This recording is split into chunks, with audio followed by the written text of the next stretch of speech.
Assalamualaikum warahmatullahi wabarakatuh. Perkenalkan, nama saya Muhammad Mujibul Gufron. Saya dari kelas 1E PKI. Saya akan menerangkan dan meresum buku tentang pendidikan kaum tertindas Paulo Freire, pengantar F. Danu Winata.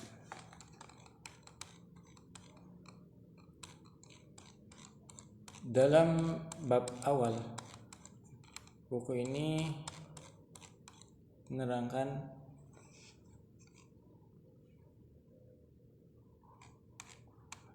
sebelum ke bab awal, yaitu pendahuluan.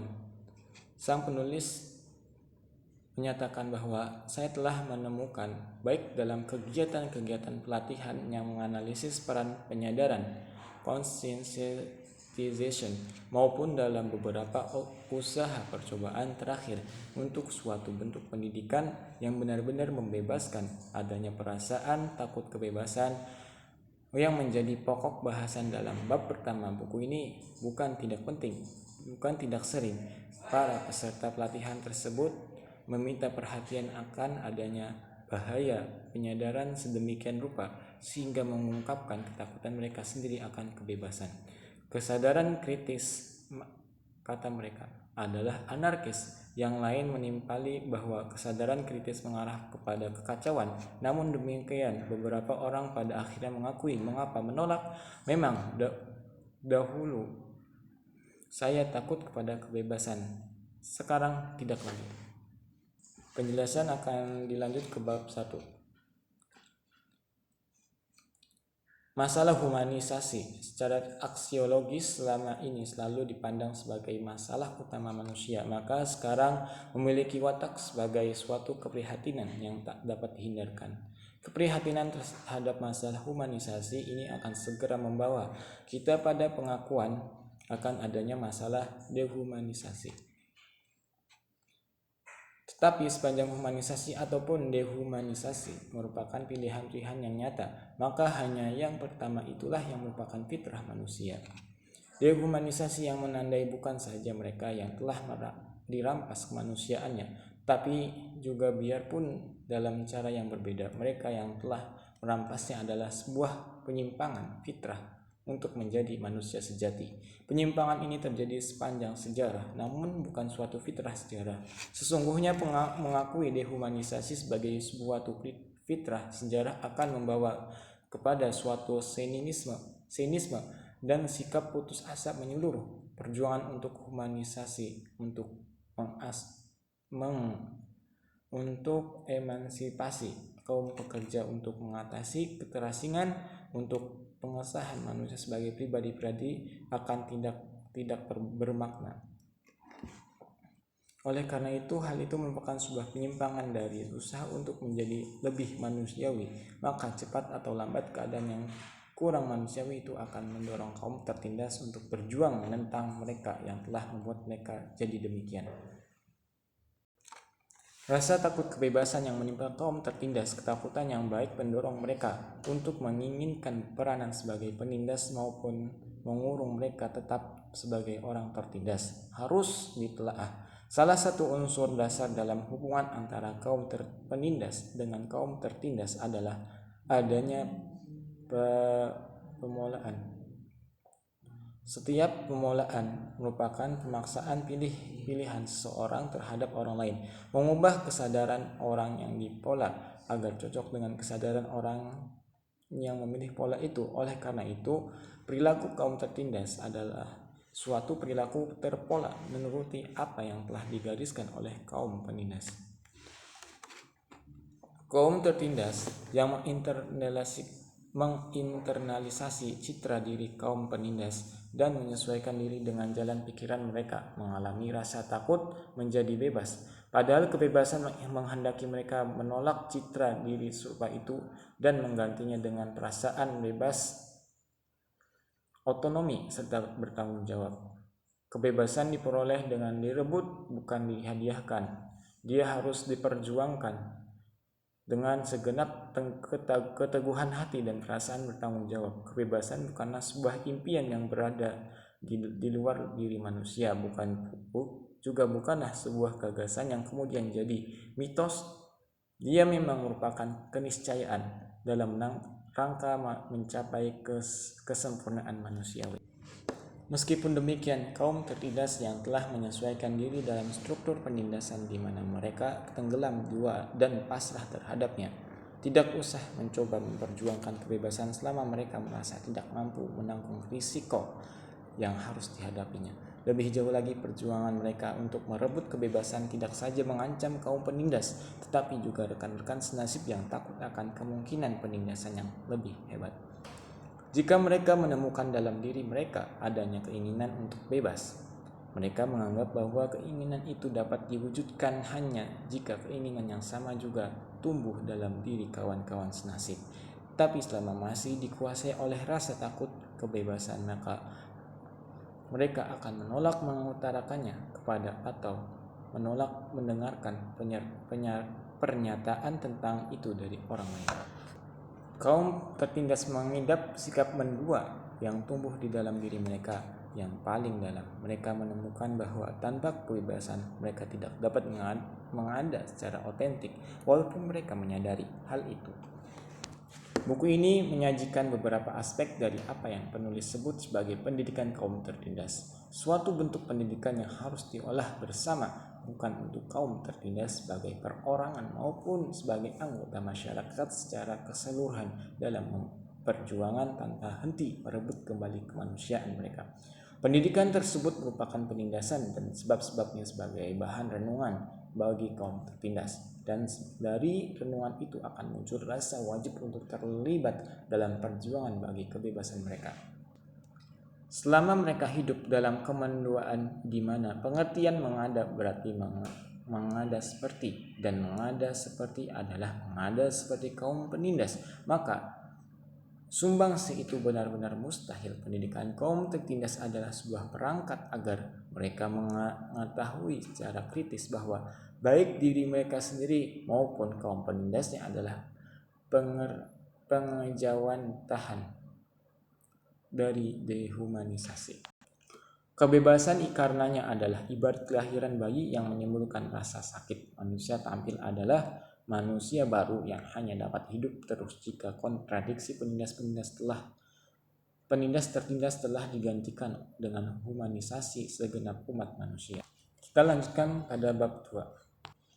Guru membicarakan realitas seolah-olah suatu yang tidak bergerak, statis, terpisah satu sama lain dan dapat diramalkan, atau dia menguraikan sebuah topik yang sama sekali asing bagi pengalaman eksistensial para murid. Tugasnya adalah mengisi para murid dengan segala bahan yang dituturkan, bahan-bahan yang dilepas dari realitas terpisah dari totalitas yang melahirkan dan dapat memberinya arti. Ciri yang sangat menonjol dari pendidikan bercerita ini karena itu adalah kemerduan kata-kata, bukan kekuatan pengubahnya. 4 kali 4 sama dengan 16. Ibu kota para adalah belum. Pendidikan karenanya menjadi sebuah kegiatan menabung, di mana para murid adalah celengan dan guru adalah penabungnya. Yang menjadi bukanlah proses komunikasi, tapi guru menyampaikan pernyataan-pernyataan yang mengisi tabungan yang diterima, dilafalkan, dihafal dan diulangi dengan patuh oleh para murid. Dalam konsep pendidikan gaya Bank, pengetahuan merupakan sebuah anugerah yang dihibahkan oleh mereka yang menganggap diri berpengetahuan kepada mereka yang dianggap tidak memiliki pengetahuan apa-apa. Menganggap bodoh secara mutlak pada orang lain, sebuah ciri dari ideologi penindasan. Berarti mengingkari pendidikan dan pengetahuan sebagai proses pencarian. Guru menampilkan diri di hadapan murid-muridnya sebagai orang yang berada pada pihak yang berlawanan. Dengan menganggap mereka mutlak bodoh, maka dia mengukuhkan keberadaan dirinya sendiri. Raison d'être, pendidikan yang membebaskan sebaliknya terletak pada usaha ke arah rekonsiliasi. Pendidikan ini harus dimulai dengan pemecahan masalah kontradiksi guru murid tersebut dengan merujuk kutub-kutub dalam kontradiksi itu, sehingga keduanya secara bersamaan adalah guru dan murid. Kebiasaan-kebiasaan sebagai berikut yang mencerminkan suatu keadaan masyarakat tertindas secara keseluruhan. Pertama, guru mengajar, murid diajar. Sistem ini sudah dilakukan oleh banyak sekolah. Yang kedua, guru mengetahui segala sesuatu, murid tidak tahu apa-apa. Maksudnya, guru itu akan mengamalkan ilmunya kepada murid yang belum mengetahui apa-apa.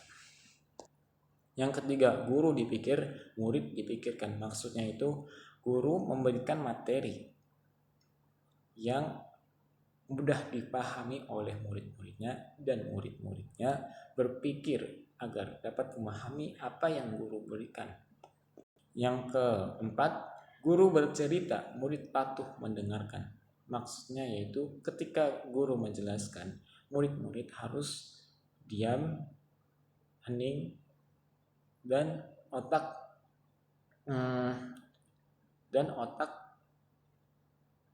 fokus memperhatikan guru yang sedang bercerita. Yang kelima, guru menentukan peraturan, murid diatur. Maksudnya yaitu guru membuat peraturan dan murid wajib mengikuti aturan tersebut dan melaksanakannya. Yang keenam, guru memilih dan memaksakan pilihannya, murid menyetujui. Ya, maksudnya yaitu guru berhak memaksakan pilihannya, murid wajib menyetujuinya. Yang ketujuh, guru berbuat, murid membayangkan dirinya berbuat melalui perbuatan gurunya. Maksudnya yaitu guru memberikan contoh yang baik sehingga contoh tersebut akan ditiru oleh anak didiknya. Yang kesembilan yaitu guru mencampur adukan kewenangan ilmu pengetahuan dan kewenangan jabatannya yang dia lakukan untuk menghalangi kebebasan murid. Yang ke-10 yaitu guru adalah subjek dalam proses belajar, murid adalah objek belaka. Maksudnya itu guru adalah subjek, yaitu peran pertama di dalam kelas dalam proses belajar, dan murid sebagai objek, yaitu sebagai sasaran guru dalam pemberian materi. Kita lanjut ke bab 3. Dalam bab 3 ini menjelaskan tentang refleksi dan tindakan dalam suatu interaksi yang sangat mendasar hingga bila salah satunya dikorbankan, meskipun hanya sebagian, seketika itu yang lain dirugikan. Keberadaan manusia tidak mungkin tanpa kata, juga tidak berlangsung dalam kata-kata palsu, tapi hanya dalam kata yang benar. Dengan apa manusia mengubah dunia? Mengada secara manusiawi adalah menamai dunia, mengubahnya. Sekali dinamai, maka dunia pada gilirannya akan tampil kembali di hadapan pemberi nama sebagai sebuah permasalahan dan membutuhkan penamaan baru. Pendidikan yang sejati tidak dilaksanakan oleh A atau B atau oleh A atau tentang B, tetapi justru oleh A bersama B dengan dunia sebagai media dunia yang memengaruhi dan menentang keduanya, yang melahirkan pandangan dan pendapat mereka tentang dunia itu. Pandangan itu yang diperkaya dengan kekhawatiran, keraguan, berharapan, atau ketidakberdayaan. Sekarang bayangkan seorang pendidik yang menyusun program pendidikannya sendiri untuk orang-orang ini, yang berisi bahan-bahan bacaan yang sehat, di mana orang dapat mengetahui bahwa air itu ada dalam sumur. Maksudnya yaitu guru memberikan materi yang jelas, tidak mengada-ada. Lanjut pada bab 4. Bab ini menganalisis teori-teori aksi kebudayaan yang berkembang dari matriks anti-dialogis dan dialogis. Ini senantiasa mengacu pada hal-hal yang telah diuraikan pada bab sebelumnya. Keikutsertaan kaum tertindas adalah mutlak esensial dalam proses seiring dengan semakin kritisnya kesadaran terhadap peranan mereka sebagai pelaku dari perubahan. Bila mereka terseret ke dalam proses sebagai manusia yang mendua. Revolusi tidak dilaksanakan baik oleh para pemimpin untuk rakyat, tidak juga oleh rakyat untuk para pemimpin, melainkan oleh keduanya yang bertindak bersama-sama dalam solidaritas yang tidak tergoyahkan. Sungguh-sungguh idealistis untuk menyatakan bahwa dengan sekadar berrefleksi terhadap realitas, menindas dan mendapatkan dirinya sebagai objek, manusia dengan demikian telah menjadi pelaku. Mengapa kaum elit berkuasa tidak melemah sekalipun mereka tidak berpikir bahwa rakyat bersama rakyat? Karena rakyat menggalang antitesis bagi mereka yang justru merupakan dasar pengertian bagi eksistensi mereka. Penaklukan. Watak pertama dari tindakan antibiologis adalah keharusan adanya penaklukan. Manusia antibiologis dalam berhubungan dengan manusia lain bertujuan untuk menaklukkan mereka sedikit demi sedikit dengan segala cara, dari yang paling kasar sampai paling halus, dari paling menekan sampai paling tidak terasa. Paternalisme. Pecah dan kuasai. Dimensi penting yang lain dari teori tindakan menindas yang seumur dengan penindasan itu sendiri. Setelah minoritas penindasan menaklukkan dan menguasai mayoritas rakyat, mereka harus memecah belah dan menjaganya agar tetap terpecah supaya dapat harus terus berkuasa.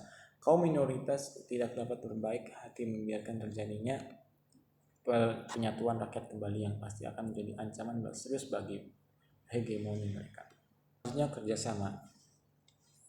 Teori tindakan antiologis penaklukan sebagai ciri utama melibatkan semua pelaku yang menaklukkan orang lain dan mengubahnya menjadi suatu benda. Dalam teori tindakan biologis, para pelaku berkumpul dalam kerjasama untuk mengubah dunia.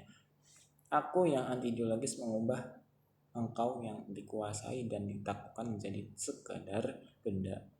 Dalam bahasa Martin Buber, tapi aku dialogis mengetahui bahwa justru engkau, bukan aku, yang telah menimbulkan keberadaan dirinya. Selanjutnya, persamaan untuk pembebasan. Sementara dalam teori tindakan antiologis, kaum penguasa terpaksa harus memecah belah kaum tertindas agar lebih mudah mempertahankan penindasan. Maka dalam teori antiologis, para pemimpin harus menyerahkan dirinya bagi usaha tanpa kenal lelah bagi persatuan kaum tertindas. Yang selanjutnya itu organisasi. Dalam teori tindakan antiologis, manipulasi tidak dapat dielakkan bagi usaha menaklukkan dan menguasai. Dalam teori tindakan biologis, organisasi rakyat merupakan lawan antagonis dari manipulasi ini. Yang selanjutnya itu sintesa kebudayaan. Aksi kebudayaan senantiasa merupakan suatu bentuk tindakan yang sistematis dan terencana yang ditujukan pada struktur sosial baik dengan tujuan melestarikan ataupun mengubahnya. Sekian apa yang dapat saya jelaskan dan resum. Kurang lebihnya mohon maaf. Apabila ada yang tidak jelas, mohon dimaklumin karena masih proses dalam belajar. Sekian dari saya. Wassalamualaikum warahmatullahi wabarakatuh.